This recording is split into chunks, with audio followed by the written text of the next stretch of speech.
Yeah. Is the state government doing something? Yeah. So there is about 440 kilometers, 44 kilometers of border. We have fenced close to about 400 kilometers. So about 40 kilometers plus minus is left. I could be wrong, but 10-15%. But close to about 40 kilometers is left. So 80%, 90% of the border is already fenced. But 40 is enough to as for somebody to cause damage if they want to. We have problem there because at multiple fronts, local people are having some concerns. There are certain amendments they are requiring or asking, which is not possible because it's a national policy. So the government of India cannot do that.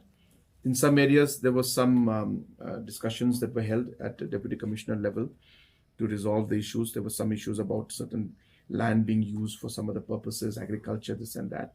So like that, for the last many months and in fact many years, we've been engaging with the grassroots people, and I had taken a review of this about a month and a half back, and I could see in that review also that out of the 40 kilometers, hardly about 4 to 5 kilometers is where we're having now, uh, very detailed problems, and still people are not fully on board, but we are still working on them. And I've informed this, in fact, to MHA and to HM also. And I expect that the work for these areas, where at least the public has now given consent, will start on a war footing.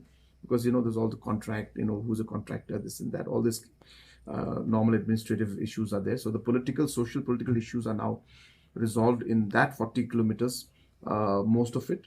But now the administrative process and procedure is required. So I'm hopeful that we should be able to resolve it very soon.